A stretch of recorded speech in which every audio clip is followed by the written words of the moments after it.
بسم الله الرحمن الرحيم إن الحمد لله نحمده ونستعينه ونستغفره ونعوذ بالله من شرور أنفسنا ومن سيئات أعمالنا من يهده الله فلا مضل له ومن يضلل فلا هادي له وأشهد أن لا إله إلا الله وحده لا شريك له وأشهد أن محمدا عبده ورسوله صلى الله عليه وعلى آله وصحبه ومن اهتدى بهداه واستنى بسنته إلى يوم الدين أما بعد اللهم لا سهل إلا ما جعلته سهلا وأنت تجعل الحزن إذا شئت سهلا فسهل علينا أمورنا كلها واجعلها خالصة لوجهك الكريم حتى نلقاك بها يوم القيامة آمين آمين آمين. يقول الشيخ خالد بن عبد الرحمن الحسينان في الصفحة 23 من كتابه كيف ترتقي في منازل السائرين إلى الله. Donc Cheikh Khalid al-Husaynan il dit dans son livre كيف ترتقي, comment monter et cheminer vers Allah subhanahu wa ta'ala et avancer avancer degrés, c'est-à-dire comment avancer et monter pour atteindre les plus hauts degrés auprès d'Allah subhanahu wa ta'ala. Il dit à la page 23 خطوات في تربية النفس, des étapes et des chemins, des pas à faire et des étapes à réaliser afin d'éduquer son âme. Il dit ذكر أرباب السلوك والأخلاق أن هناك أربع خطوات في تربية النفس وتهذيبها وتزكيتها. Donc les spécialistes dans le domaine, ils ont cité qu'il y avait 4 étapes qu'il faut absolument réaliser, concrétiser dans ce domaine-là pour justement éduquer son nefs et la purifier. من أخذها بجد وعزم وحزم وإخلاص وفق وسدد في تربية نفسه. Donc celui qui les réalise, qui s'y met avec sérieux, détermination, avec sincérité, il lui sera permis d'éduquer son nefs. Il lui sera permis d'éduquer son nefs, incha'Allah. Et وهي باختصار شديد, et en résumé, ces étapes-là sont ce qui suit. أولا التوبة بأن يتوب من جميع الذنوب والمعاصي. La première, c'est le repentir, de sorte à ce qu'il se repente et qu'il revienne, qu'il regrette l'ensemble des péchés et des désobéissances. قال تعالى وتوبوا إلى الله جميعا أيها المؤمنون لعلكم تفلحون. Allah Ta'ala nous dit, et repentez-vous tous à Allah, vous croyants, et repentez-vous tous à Allah, vous croyants, afin que vous soyez victorieux, car c'est ainsi seulement que vous serez victorieux. فجعل الله من أسباب الفلاح والفوز التوبة. Donc Allah Ta'ala a fait parmi les causes de la réussite, il a mis parmi les causes de la réussite le repentir. والآيات والأحاديث كثيرة في فضل التوبة وأهميتها فهي وظيفة العمر. Donc les versets, les hadiths à ce sujet sur la valeur du repentir sont très nombreux. Le repentir est la fonction de ta vie. La fonction de ta vie, c'est le repentir. وشروط التوبة معروفة وهي, les conditions du repentir sont connues et sont comme ce qui suit. أولا الندم والحسرة على فعل من الذنوب. الندم والحسرة على ما فعل من الذنوب. Le premier, le regret et la tristesse face ou par rapport au péché qu'il a commis. Ça, c'est la première condition. ثانيا العزم على عدم العودة. Deuxièmement, la détermination de ne plus recommencer. ثالثا الإقلاع عن الذنب, abandonner le péché. ثالثا الإقلاع عن الذنب, donc se détacher du péché. رابعا رد الحقوق إلى أصحابها, remettre les droits aux ayants droit. Remettre les droits aux ayants droit. Donc si c'est de l'argent, tu le remets à celui à qui il revient, et ainsi de suite. ثانيا, la deuxième chose et le deuxième point qu'il faut absolument réaliser pour justement éduquer son nefs, المراقبة بأن يستشعر المسلم نظر الرب إليه في كل ما يقول ويفعل حتى في خطرات قلبه. Donc le deuxième, c'est de sentir, d'avoir le sentiment permanent qu'Allah subhanahu wa ta'ala voit ce que tu fais, ce que tu dis. Même tes pensées intérieures, il les connaît. فَيَسْتَشْعِرُ عَظَمَةَ الرَّبِّ وَهَيْبَتَهُ. Donc à ce moment-là, le croyant va ressentir la grandeur du Seigneur et il aura du respect envers Allah subhanahu wa ta'ala, et ce respect-là va produire, dans le sens où ce respect intérieur, cette crainte révérentielle intérieure, va forcément produire des actes en apparence. فيستشعر عظمة الرب وهيبته وسطوته وأنه سبحانه لا يخفى عليه شيء. Donc le croyant, il ressent, en plus de ça, il ressent le fait qu'Allah subhanahu wa ta'ala cerne toutes choses et que rien ne lui échappe. قال تعالى يعلم خائنة الأعين وما تخفي الصدور. Allah subhanahu wa ta'ala dit, il connaît, il sait, il a parfaitement connaissance de kha'inat al-a'yun. Kha'inat al-a'yun, qu'est-ce que c'est? C'est quand tu fais semblant de baisser le regard devant un interdit. Alors qu'en réalité, s'il n'y avait pas certaines choses autour de toi, tu n'aurais pas baissé le regard. Allah subhanahu wa ta'ala connaît ce genre de choses, les tromperies de l'œil. Ya'lamu kha'inat al-a'yun wa ma tukhfi as-sudur, et ce que les âmes cachent, il en a une parfaite connaissance. Troisièmement, se juger. Juge-toi avant d'être jugé. بأن يحاسب المسلم نفسه دائما في كل ما يقول ويفعل محاسبة الشريك لشريكه. Donc de sorte à ce que le musulman se juge en permanence dans tout ce qu'il dit, ce qu'il fait, comme deux associés dans une association, dans un commerce, se jugeraient. Quand tu es associé avec quelqu'un, s'il fait des mauvaises dépenses, qu'est-ce que tu vas faire?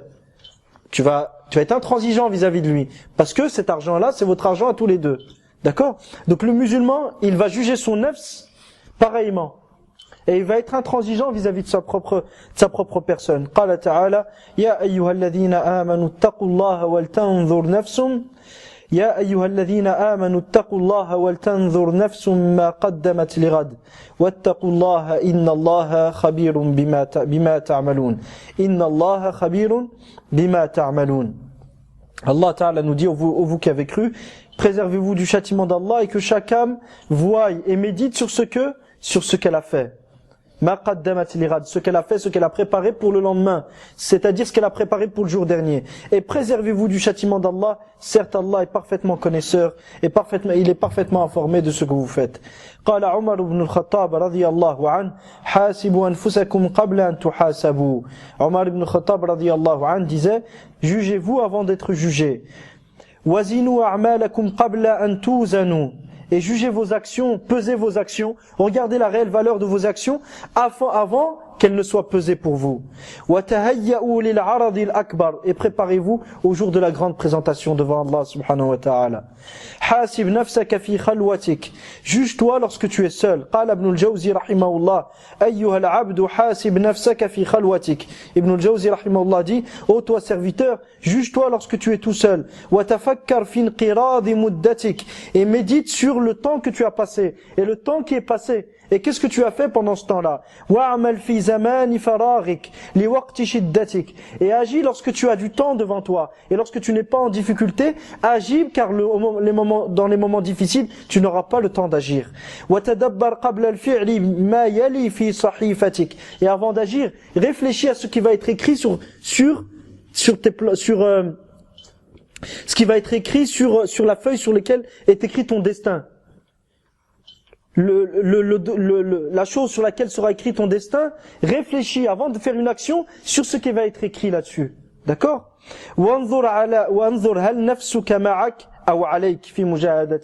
Et médite, est-ce que ton nafs, elle t'accompagne dans ce combat que tu mènes contre toi-même, ou est-ce que ton nafs ne t'accompagne pas, ou est-ce qu'elle est contre toi?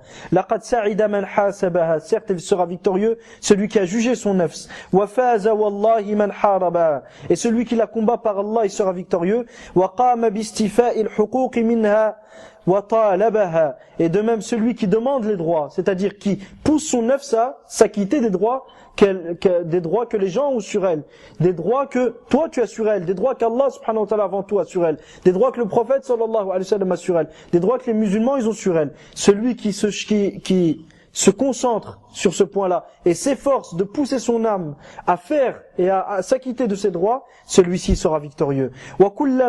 وَكُلَّمَا وَنَتْ أَيْ تَعِبَتْ عَاتَبَهَا. Et à chaque fois que le nafs se fatigue, il lui fera des reproches. وَكُلَّمَا تَوَاقَفَتْ جَذَبَهَا. Et à chaque fois qu'elle s'arrête, qu'elle demande à s'arrêter, il la tirera. وَكُلَّمَا نَظَرَتْ فِي آمَالِ هَوَاهَا غَلَّبَهَا الْمُجَاهَدَةِ.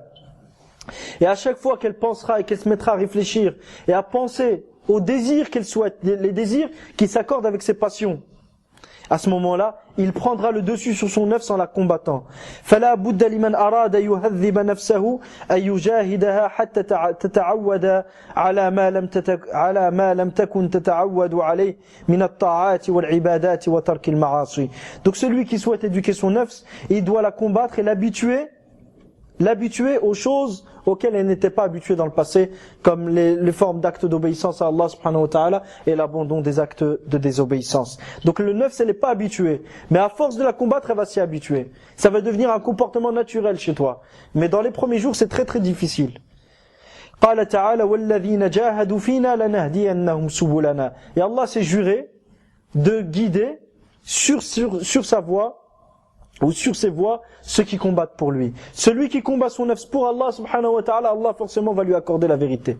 Allah va le guider sur la vérité, il va faire que ce comportement qui est d'obéir à Allah et de s'éloigner de l'interdit devienne un comportement naturel chez lui. فقط في البداية يشعر بالتعب والشدة وبعد فترة كل شيء يسهل عليه. Au départ, il sentira une grande fatigue, une grande difficulté, mais après un certain moment, tout va devenir difficile, tout va devenir facile بإذن الله. وتتدرب نفسه عليه هذا وهذا مجرب ومعروف. Et son nafs, elle va s'entraîner. À force de l'habituer à ça, ça va devenir comme un entraînement. Imagine-toi que tu commences du sport aujourd'hui. Le premier jour, ça va être difficile. Le deuxième jour, ça va être difficile. Mais imagine-toi après 6 mois d'entraînement. Ce que tu savais pas faire dans le premier mois. Ce que tu avais difficile à faire dans le premier mois. Est-ce que tu auras difficile à le faire après 6 mois? Non, ça va devenir quelque chose de naturel. Tu t'étonneras même, tu vas te dire comment j'ai pu un jour ne pas réussir à faire ça. C'est la même chose pour ton nafs. À force de l'habituer, c'est comme un entraînement. Ça va devenir des qualités innées chez toi, Inch'Allah. Et ceci est connu, ça a été expérimenté, ce n'est pas de simple théorie vide de réalité. إذا علمت منك الجد إذا علمت منك الجد جدت. Si ton nafs, elle sait de toi que tu es sérieux, elle sera sérieuse. قال ابن الجوزي رحمه الله المؤمن مع نفسه لا يتوانى عن مجاهدتها. Il dit le croyant comment il agit vis-à-vis de sa propre personne. Il ne s'arrête pas de combattre son nafs. Il ne cesse pas de la combattre. وإنما يسعى في سعادتها. Et son but derrière tout ça, c'est qu'elle obtienne son bonheur. فاحترز عليها واغتنم لها منها. فاحترز عليها, protège donc ton nafs. واغتنم لها منها. واغتنم لها منها. Et essaye d'obtenir du butin, c'est-à-dire des choses qui te seront bénéfiques à partir de ton nafs elle-même. C'est-à-dire en faisant des efforts, tu vas bénéficier de choses qui te seront bénéfiques. Donc le profit que tu apporteras à ton nafs, il sera tiré d'où? De l'effort même que tu as fait sur elle. D'accord? Donc le profit que tu obtiendras, les intérêts qui vont atteindre ton nafs et qui vont la toucher et dont elle va profiter, ils proviennent d'où? De ses propres efforts à elle. D'accord? Wa alaykoum salam wa rahmatullah.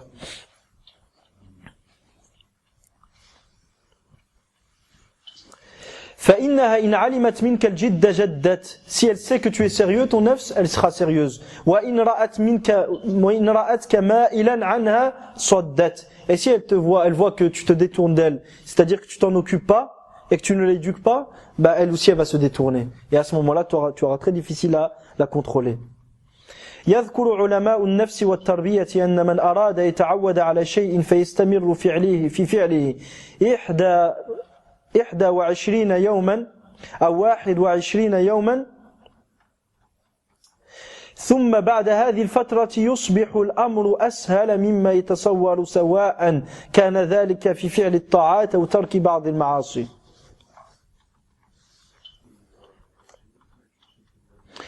Donc certains, je répète, يذكر علماء النفس والتربية, donc des savants spécialisés dans la tarbiya, dans l'éducation, ذكروا أن من أراد يتعود على شيء فيستمر في فعله 21 يوما ثم بعد هذه الفترة يصبح الأمر أسهل مما يتصور سواء كان ذلك في فعل الطاعات أو ترك المعاصي.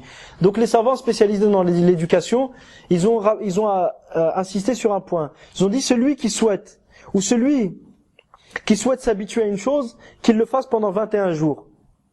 Après 21 jours, ce sera beaucoup plus facile pour lui qu'auparavant. Ce sera beaucoup plus facile que ce qu'il s'imaginait. que ce soit dans l'accomplissement des bonnes actions ou dans le délaissement des mauvaises actions. 21 jours, Inch'Allah, c'est très bénéfique et tu vas t'y habituer.